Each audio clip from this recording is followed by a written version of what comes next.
அனைவருக்குமே வணக்கம். சற்று முன் கிடைத்திருக்கக்கூடிய ஒரு மிக மிக முக்கியமான செய்தி ஒன்று வெளியாகியுள்ளது.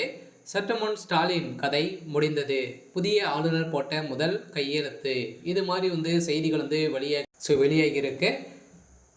முதல்வர் ஸ்டாலினுடைய கதை ஒட்டுமொத்தமாக முடிய போகுது. சொல்ல பார்த்தீங்கன்னா ஏற்கனவே ஆளுநர் RN ரவி அவர்களும் பார்த்தீங்கன்னா 6-7 மாத காலங்களாகவே பணிகள் முடிந்து மீண்டும் ஆளுநர் இல்லாத காரணத்தின் அடிப்படையில் ஆளுநர் பொறுப்பில் பார்த்தீங்கன்னா ஆளுநர் RN ரவி அவர்கள் பொறுப்பேற்று பணியாற்றி வர்றாரு. இதை தொடர்ந்து தான் இப்போ திமுகவுக்கு எதிராக பார்த்தீங்கன்னா இருக்கக்கூடிய ஒருவர் பார்த்தீங்கன்னா தமிழகத்தில் ஆளுநராக பொறுப்பேற்க போகிறாரு அப்படின்ற மாதிரி இப்போ தகவல் வெளியாகி வருது. இந்த தகவலின் அடிப்படையில் தான் புதிய ஆளுநர் தமிழகத்துலேருந்து போட்டாங்க அப்படின்னா திமுகவுக்கு எதிராக தான் செயல்பட போகிறாரு அப்படின்ற மாதிரி இப்போ ஒரு தகவல் வெளியாகி வருது. இதை பற்றி இந்த வீடியோவில் நம்ம முழுமையாக பார்க்கலாம். அதுக்கு முன்னாடி நம்ம சேனலுக்கு இப்போ தான் நீங்கள் முதல் முறையாக வந்திருக்கீங்க அப்படின்னா மறக்காமல் நம்மளுடைய சேனலை சப்ஸ்கிரைப் பண்ணி சப்போர்ட் பண்ணுங்கள். வாங்க வீடியோக்குள்ளே போகலாம்.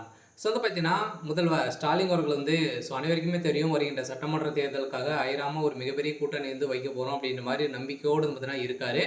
இருந்தாலுமே திமுக இருக்கக்கூடிய முக்கிய புள்ளிகள்லாம் பார்த்தீங்கன்னா அனைவருமே சொத்து குவிப்பில் இதுக்குமே 20-21 அமைச்சர்களும் பார்த்தீங்கன்னா சொத்து குவிப்பு அழைக்கல. அதே மாதிரி எக்கச்சக்கமான கோடிக்கணக்கான பணங்கள் கொள்ளைகள் அடித்திருக்காங்க அப்படின்ற தகுந்த எவிடன்ஸோடு பார்த்தீங்கன்னா வைத்திருக்காங்க. இருந்தாலுமே ஆளுநர் RN ரவி அவர்கள் பார்த்தீங்கன்னா கண்டு கொள்ளாமலே இருக்காரு. இந்த நிலையில் தான் அவர் பொறுப்பில் தான் இருக்காரு. இப்போ புதிய ஆளுநர் பார்த்தீங்கன்னா போட போகிறாங்க அப்படின்ற மாதிரி தகவல் வெளியாக சில வருகின்ற சட்டமன்ற தேர்தலுக்குள்ளேயே புதிய ஆளுநர் தமிழகத்தில் நியமிக்கப்பட போகிறாங்க.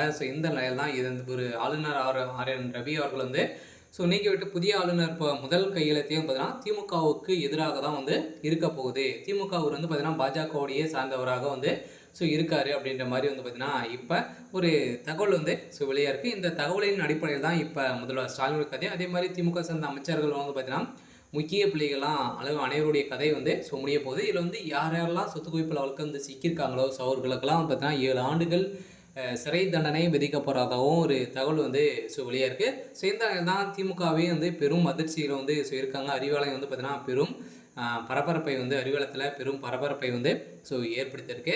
சில முதல்வர் ஸ்டாலினுடைய கதை ஒட்டுமொத்தமாக முடிய போகுது. சில வருகின்ற சட்டமன்ற தேர்தலுக்காக திமுக என்ன செய்யும் அப்படின்றத தெரியல. பார்த்தீங்கன்னா வருகின்ற சட்டமன்ற தேர்தலில் முதல்வர் ஸ்டாலின் போட்டியிட மாட்டார், உதயநிதி ஸ்டாலின் தான் முதல்வராக போட்டியிட போகிறாரு அப்படின்ற மாதிரி திமுகவுடைய தலைமைக்கு பார்த்தீங்கன்னா அலௌன்ஸ்மெண்ட் பண்ணிட்டு வந்திருக்காங்க.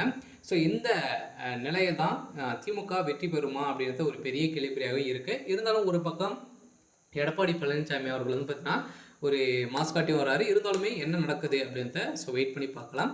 இது மாதிரி செய்திகளை தெரிஞ்சுக்கணும் அப்படின்னா மறக்காமல் நம்மளுடைய சேனலை சப்ஸ்கிரைப் பண்ணி சப்போர்ட் பண்ணுங்கள். தேங்க்யூ.